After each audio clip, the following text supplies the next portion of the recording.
الحمد لله وحده والصلاة والسلام على من لا نبي بعده. قال الله تبارك وتعالى: أعوذ بالله من الشيطان الرجيم. بسم الله الرحمن الرحيم. ألف لام ميم ذلك الكتاب لا ريب فيه هدى للمتقين الذين يؤمنون بالغيب ويقيمون الصلاة ومما رزقناهم ينفقون. صدق الله العظيم.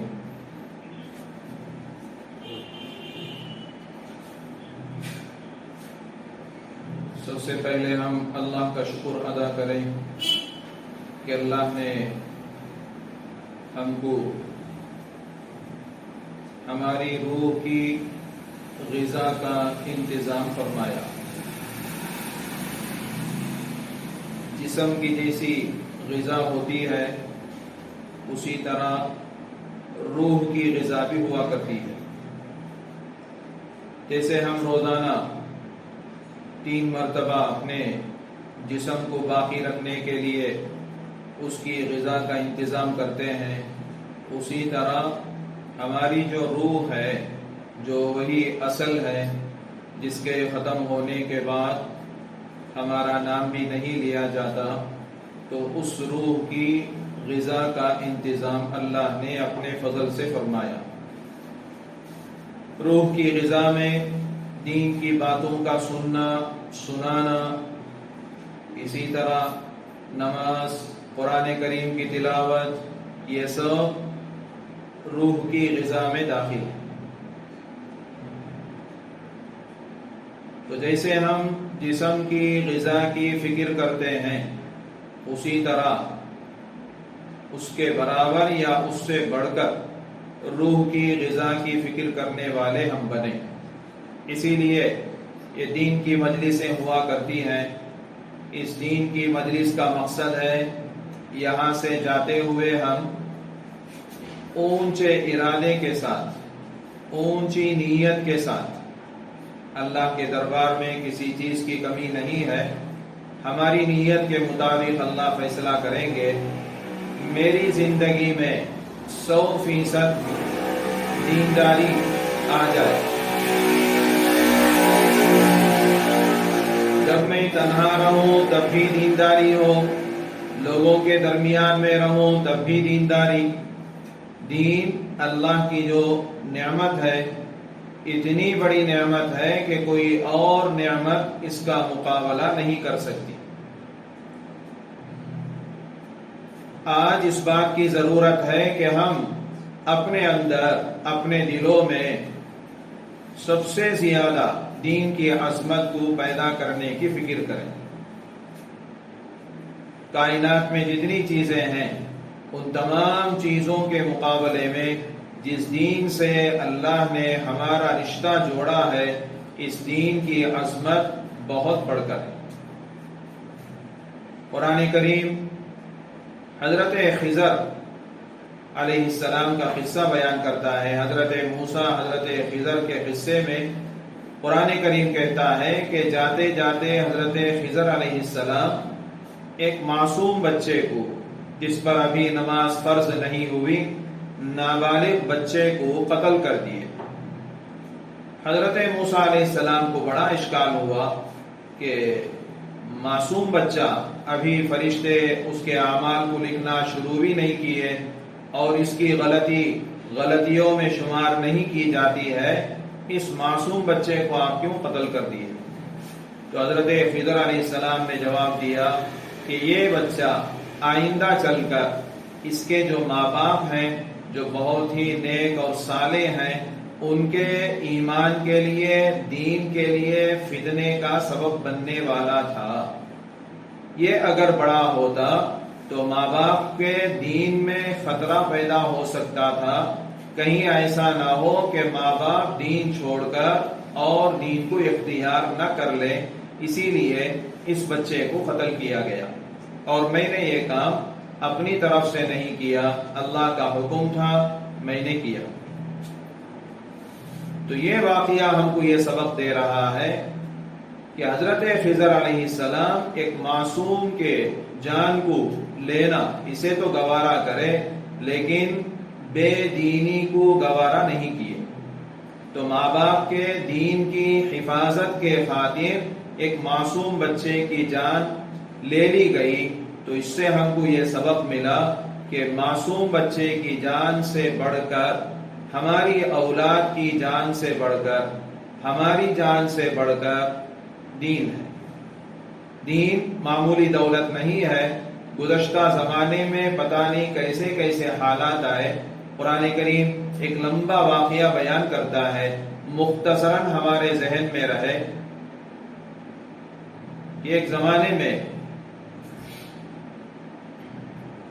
ایک واقعہ پیش آیا، وہ لمبا چوڑا واقعہ ہے، جتنا ہم کو سبق لینا ہے وہاں تک کا قصہ ہم سنیں اور ذہن میں بٹھائیں۔ ایک ظالم بادشاہ، اس نے پورے مجمع کے بیک وقت کلمہ پڑھ لینے کی وجہ سے، پورا مجمع میدان میں جو جمع ہوا ایک مقصد کے خاطر جمع ہوا ہے، وہ پورا مجمع بیک وقت کلمہ پڑھ لیا اور مسلمان ہو گئے۔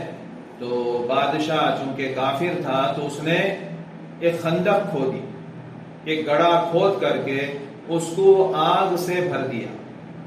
آگ سے بھر کر کے اس میدان کے اس گڑھے کے چاروں طرف بادشاہ، وزراء، وزیر سب بیٹھ کر تماشا دیکھ رہے تھے۔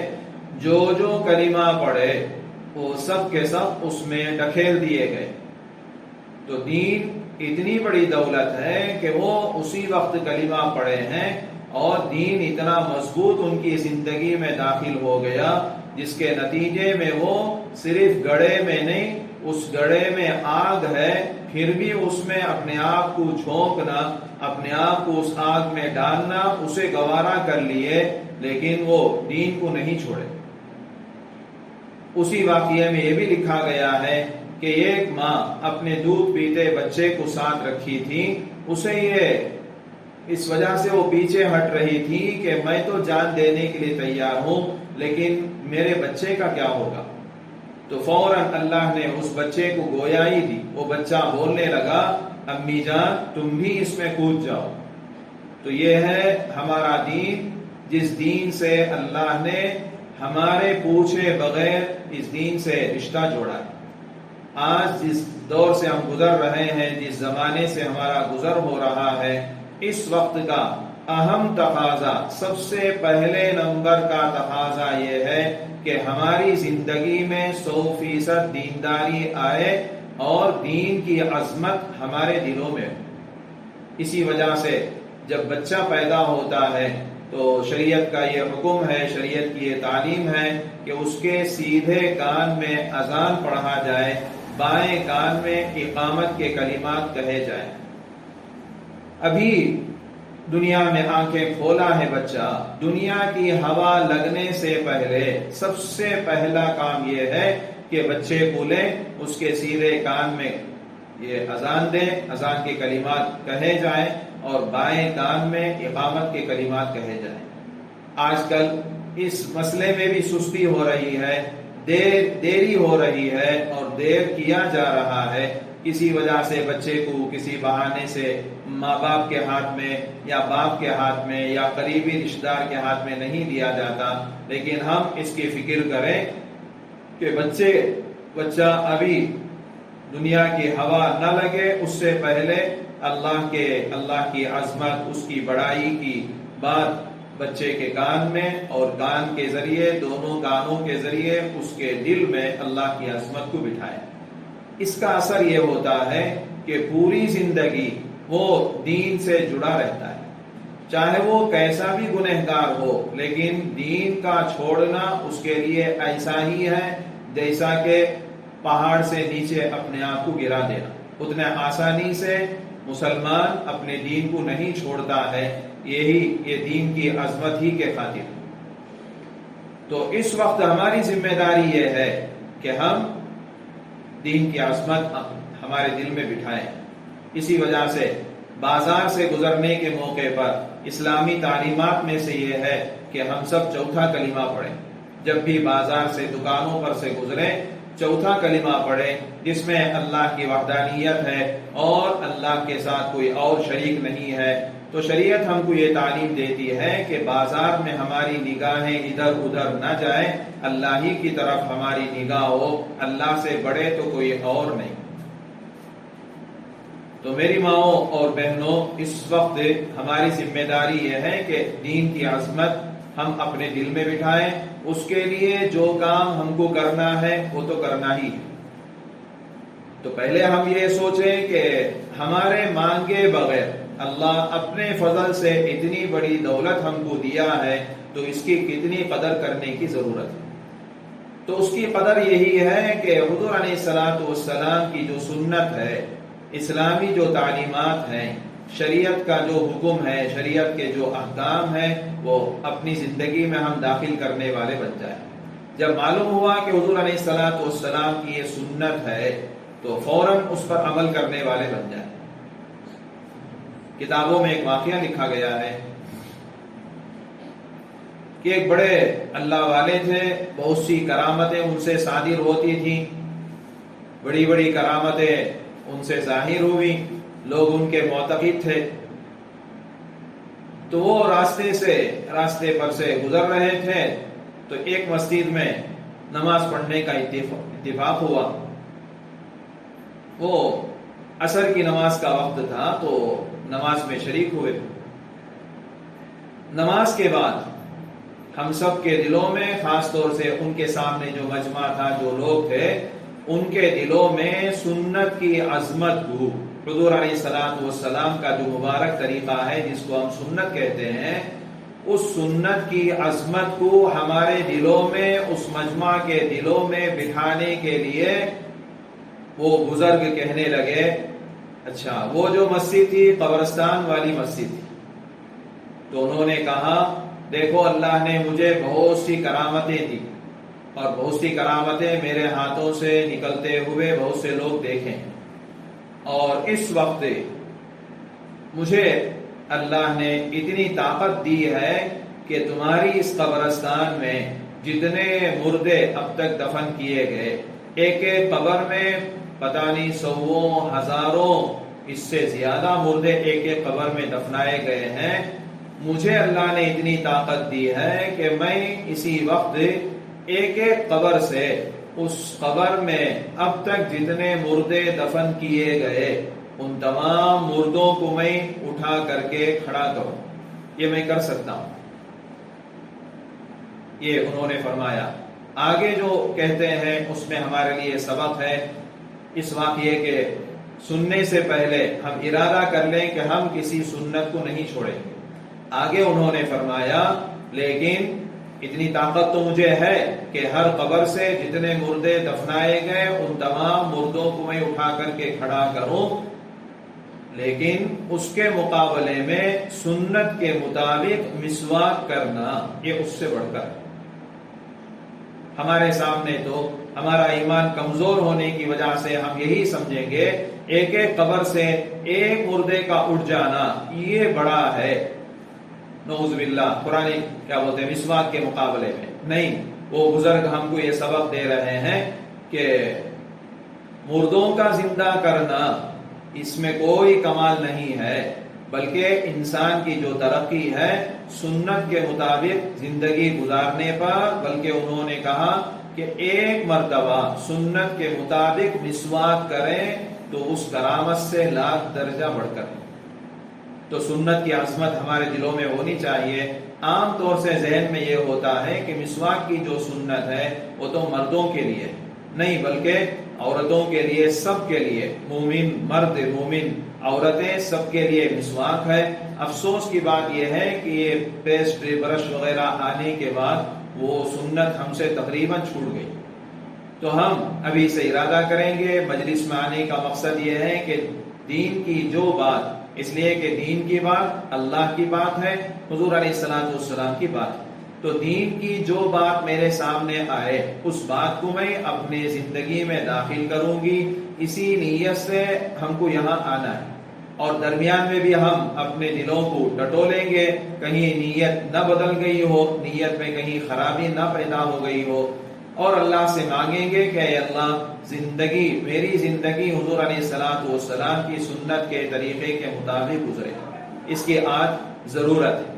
تو پہلی ضرورت تو یہ ہے کہ دین کی عظمت ہمارے دلوں میں پیدا ہو، اور دوسری ضرورت یہ ہے کہ سنت کے مطابق ہماری زندگی، ہمارا رہنا، ہمارا اسی طرح کھانا پینا سونا، ہماری بچوں کی تربیت سے متعلق، یہ سب حضور علیہ الصلوۃ والسلام قیامت تک کے انسانوں کے لیے راستہ بتا کر کے چلے گئے ہیں۔ حضور علیہ الصلوۃ والسلام کے علاوہ اور کوئی ہمارے لیے رہبر نہیں ہے۔ جنت تک پہنچانے والے آپ ہی ہیں۔ اللہ کی توفیق سے ہم سب جنت میں جائیں گے۔ ہمارے رہبر کامل حضور علیہ الصلوۃ والسلام ہیں، تو آپ کی ایک ایک سنت ہماری زندگی میں آئے۔ تو دین کے تقاضوں میں سے اس سے بھی اہم تقاضا نماز ہے۔ ہماری زندگی میں نماز، 5 وقت کی نماز پابندی کے ساتھ ہم پڑھیں، اس کی بہت ضرورت ہے۔ عام طور سے اس میں بہت ہی غفلت ہوتی جا رہی ہے، بلکہ ہماری اولاد میں تو اس سے بھی زیادہ غفلت، اور ان کی غفلت کا سبب ہم ہی ہیں۔ ہم فجر کو اتنا اہتمام سے جیسے جگانا چاہیے ان کو نہیں جگا رہے ہیں۔ تو یہ تمام ہماری ذمہ داریاں۔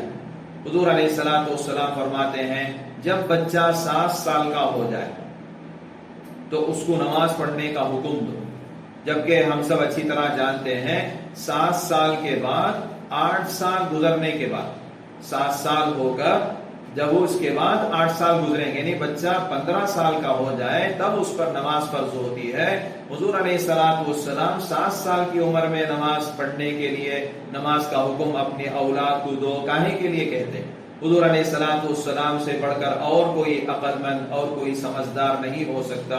حضور علیہ الصلوۃ والسلام کے سامنے قیامت تک آنے والی انسانیت ہے، تو آپ ہم سب کی بہبودی کے لیے، ہماری بھلائی کے لیے، ہم سب جیسے یہاں دنیا میں ملے جلے ہیں، جنت میں بھی ایسا ہی ملے جلے رہیں، اول وہلہ میں شروع ہی میں ہم سب جنت میں جائیں، اسی کے لیے حضور علیہ الصلوۃ والسلام یہ تمام سنت کے طریقے ہم کو بتلا رہے ہیں۔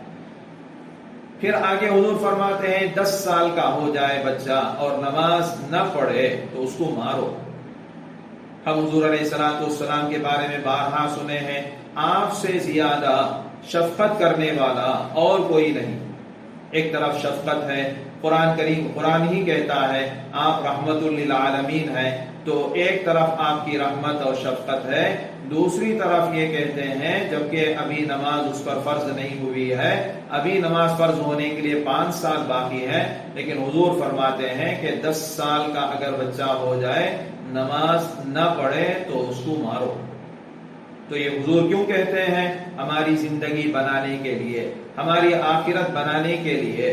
حضور علیہ الصلوۃ والسلام سے بڑھ کر ہمارے بارے میں فکر کرنے والا کوئی نہ ہوا نہ ہوگا۔ تو اس وقت نماز کی فکر، ہماری زندگی میں نماز 100% دینداری یعنی نماز آ جائے۔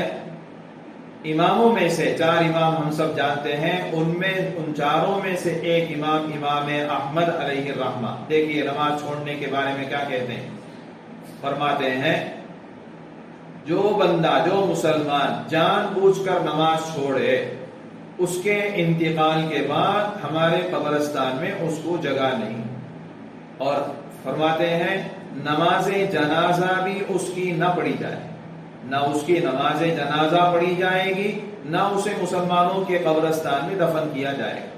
ایک طرف امام احمد علیہ الرحمہ کی اس بات کو ہم ذہن میں رکھیں، دوسری طرف ہمارے معاشرے میں، ہمارے رہن سہن میں، ہمارے آپس میں، گھریلو بھائی بہنوں میں، ماں باپ اور بچوں میں، اسی طرح محلے میں کتنے نمازی ہیں، کتنے آسانی کے ساتھ ہماری زندگی سے نماز چھوٹ جاتی ہے، اس کو بھی دونوں کو موازنہ کر کے دیکھیں۔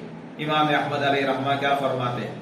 بلکہ حضرات صحابہ کی شان میں حدیث میں لکھا گیا ہے، حضرات صحابہ رضی اللہ عنہم اجمعین اپنے زمانے میں کسی عمل کے چھوڑنے پر اس کو کافر نہیں سمجھتے تھے، لیکن نماز کے چھوڑنے پر اس آدمی کو کافر سمجھتے تھے۔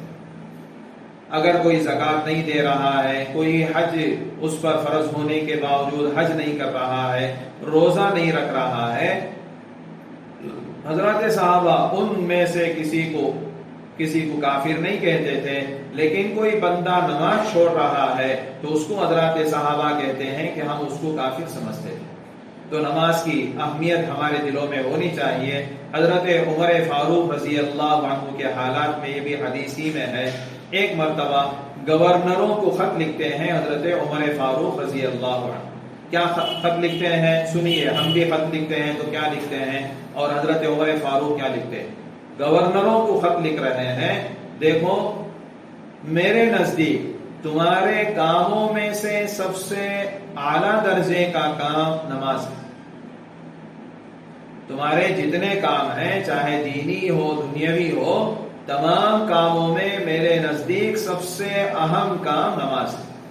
پھر آگے فرماتے ہیں، جس نے اس کو ضائع کیا، نماز کو جس نے ضائع کیا تو اور چیزوں کو اور کاموں کو وہ یقیناً زیادہ ضائع کرنے والا ہوگا۔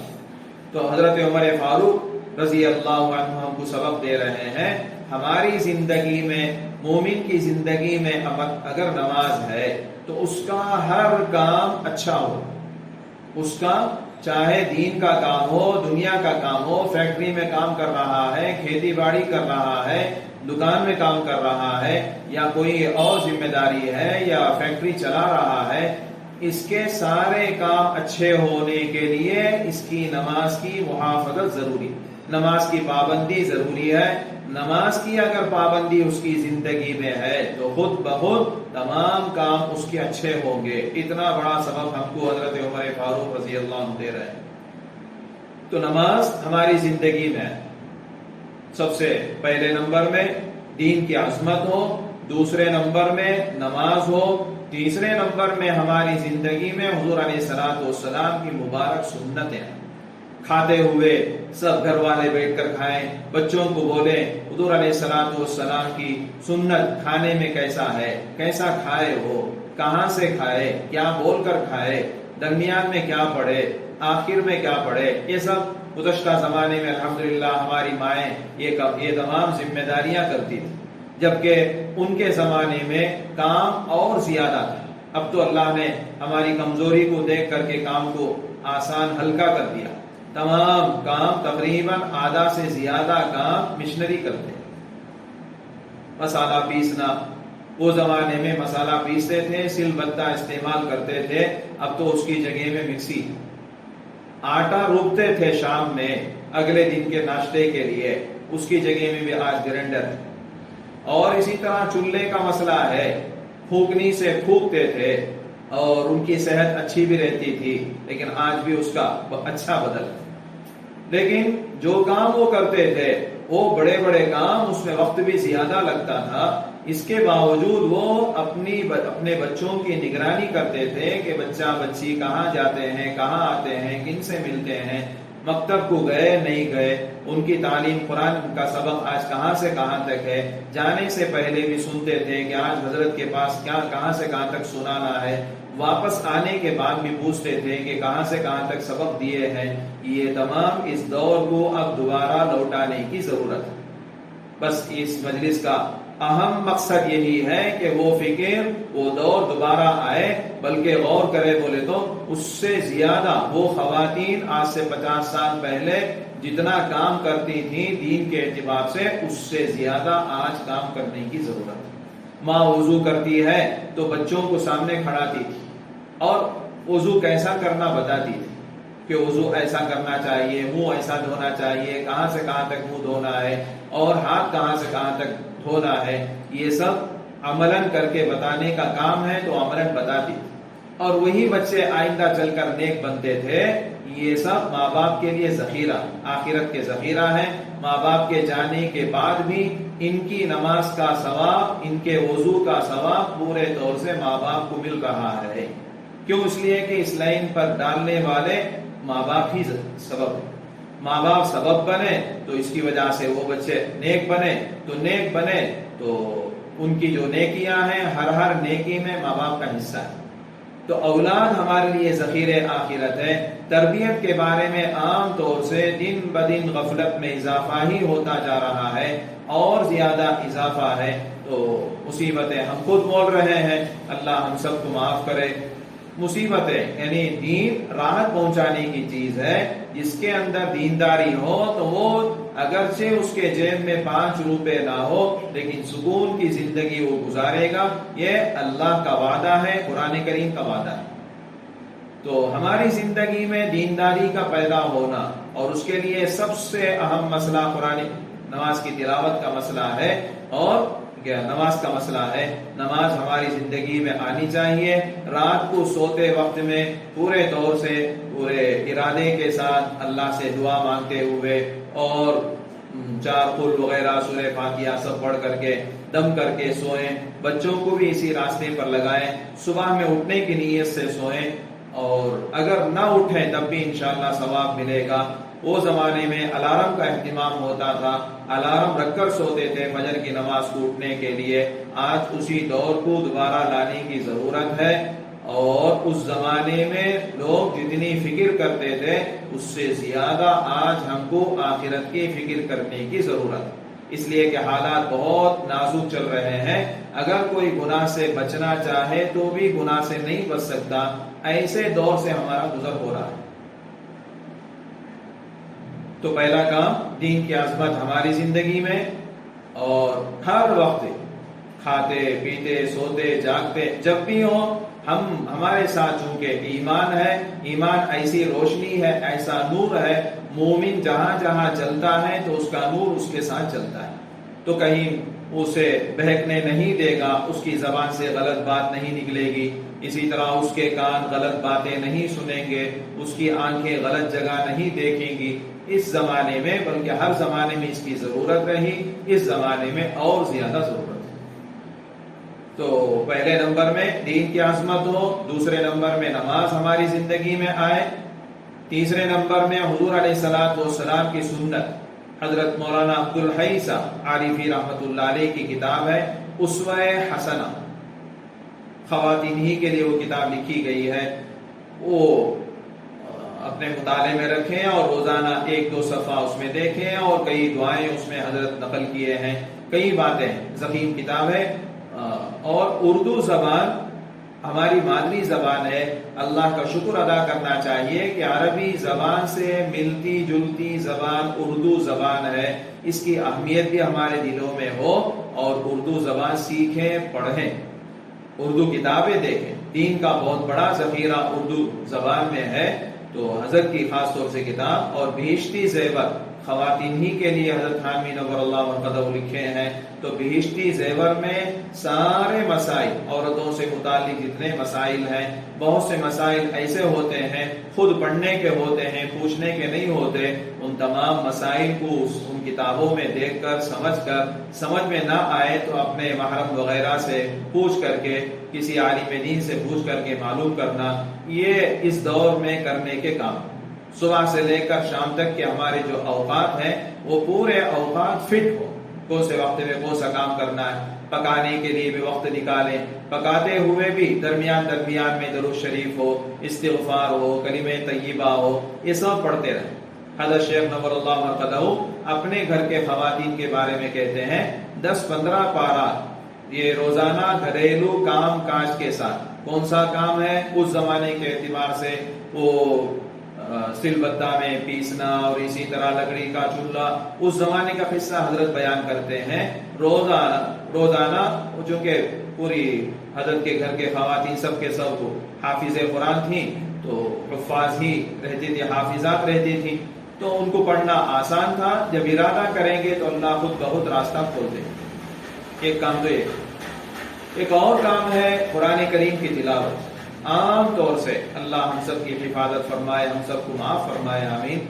یہ قرآن کریم کو ایک طرف اٹھا کر رکھ دیا گیا، جبکہ آج سے 20-25 سال پہلے ہم دیکھیں صبح میں فجر کے بعد، اسی طرح مغرب کے بعد قرآن کریم کی آواز ہر گھر سے آتی تھی. ہر گھر سے. ہمارے جو بڑے ہیں آج بھی جو بڑی بڑی عمر کے ہیں وہ گواہی دیں گے کہ فجر کے بعد تقریباً تمام گھروں سے قرآن کریم کی تلاوت کی آواز آتی تھی۔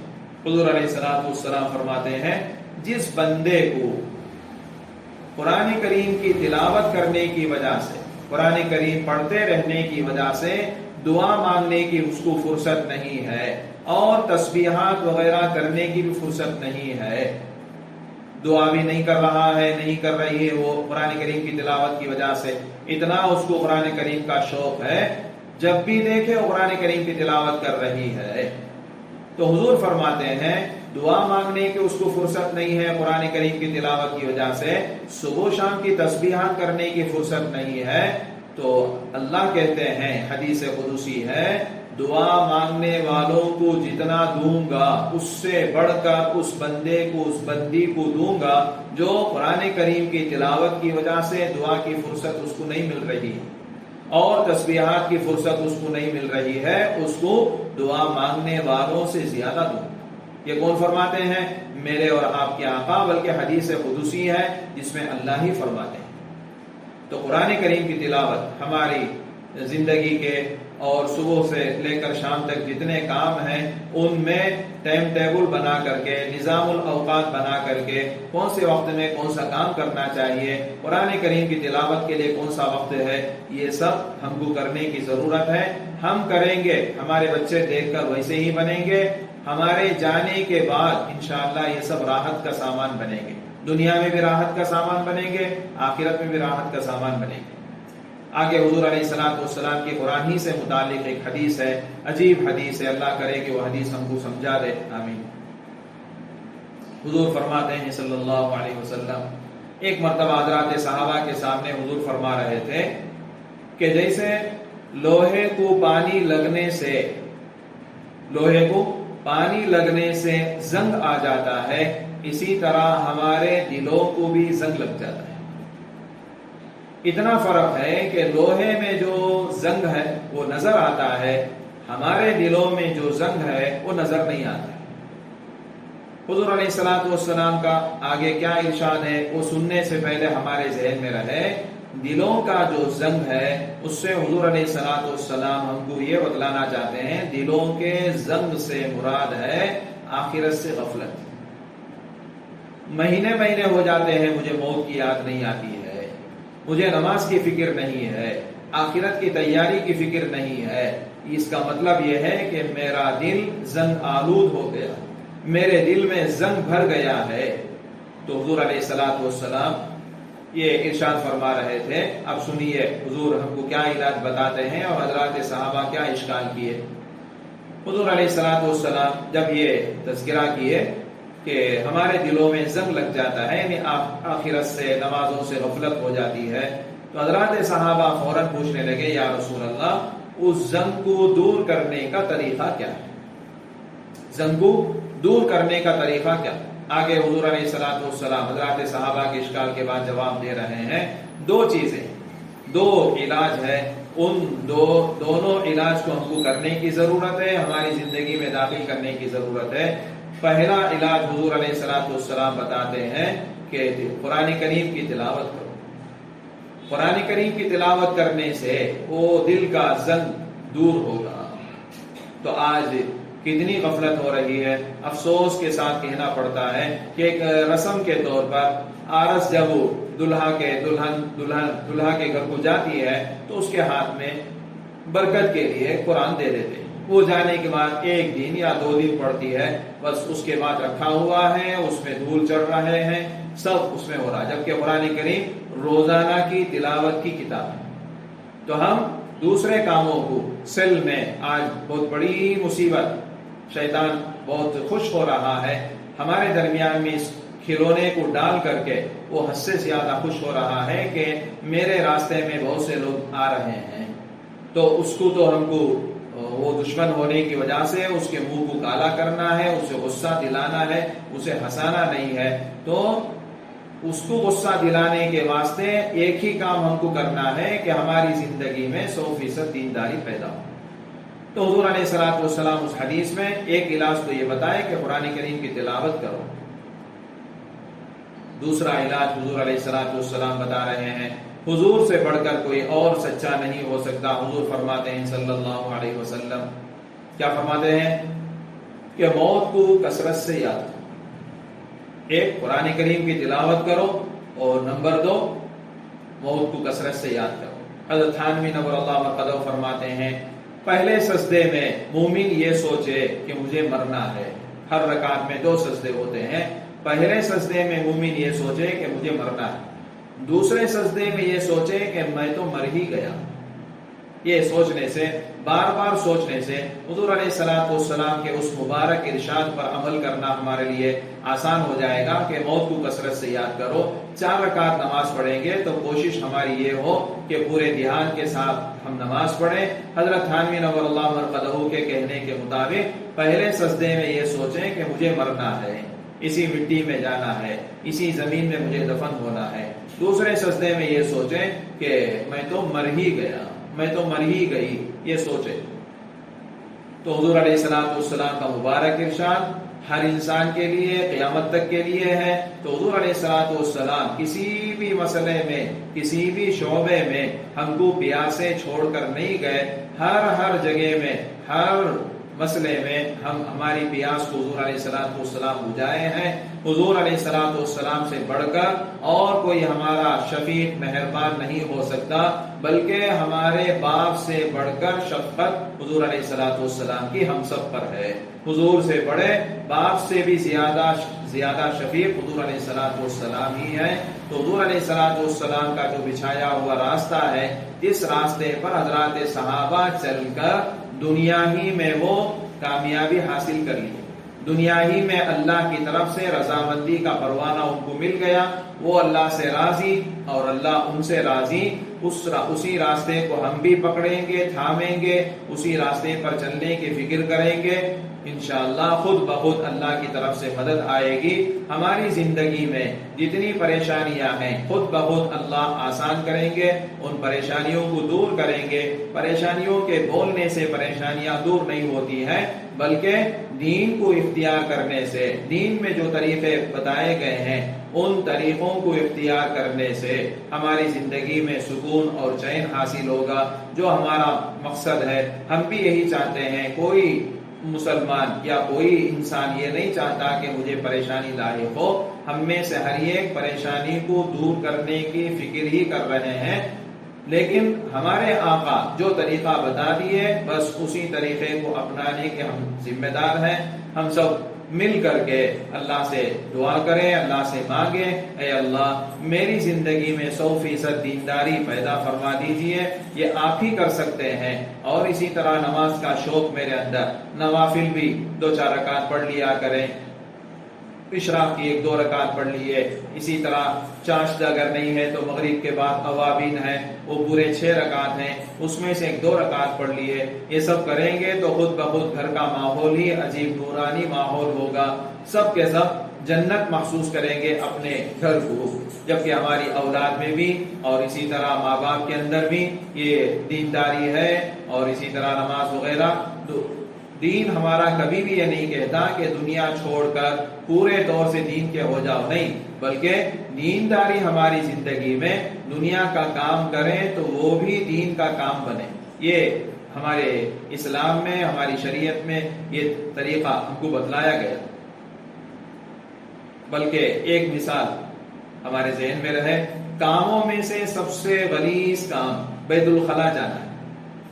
جو قضائے حاجت کے لیے، پاخانہ کرنے کے لیے جاتا ہے، کاموں میں سب سے غلیظ کام وہی ہے. لیکن شریعت کہتی ہے اس پر بھی مومن اگر جاتا ہے تو ثواب ہے. کیسا جائے گا؟ جیسے حضور علیہ الصلوۃ والسلام بتائے. حضور علیہ الصلوۃ والسلام بتائیں کہ جانے سے پہلے کون سا پاؤں رکھ کر جانا چاہیے، کیا دعا پڑھنا چاہیے، واپس آتے ہوئے کون سا قدم رکھنا چاہیے اور کیا دعا پڑھنا چاہیے. گیا اور اس سے ہوا بہت غلیظ کام، لیکن اس پر بھی آخرت میں ثواب ملے گا. کیوں؟ اس لیے کہ وہ حضور علیہ الصلوۃ والسلام کے طریقے کے مطابق بیت الخلا گیا، فارغ ہو کر آیا. تو اللہ سے دعا کریں اللہ تعالی ہماری زندگی میں 100% دینداری، اور اس کی بہت ضرورت ہے. ہر زمانے میں ضرورت رہی ہے، اس زمانے میں اور زیادہ ضرورت ہے. اسی دینداری کو ہماری زندگی میں داخل کرنے کے لیے ہی اللہ یہ سب مواقع، یہ دین کی مجلسوں میں شرکت کی توفیق اللہ دے رہے ہیں۔ اللہ سے دعا کریں اللہ تعالیٰ توفیق کو اور بڑھائیں، بار بار اللہ سے توفیق مانگتے رہیں، ہماری اولاد کی تربیت کی فکر کریں، ہماری زندگی میں نماز اور قرآن کریم کی تلاوت داخل ہو۔ ان تمام چیزوں کے فکر کرنے کے ہم ذمہ دار ہیں۔ کسی اور کے بولنے سے کچھ نہیں ہوتا جب تک میری زندگی میں میری آخرت بنانے کی فکر میرے اندر خود پیدا نہ ہو جائے۔ اللہ ہم سب کو کہنے سننے سے زیادہ عمل کی توفیق دے۔ وآخر دعوانا الحمدللہ رب العالمین۔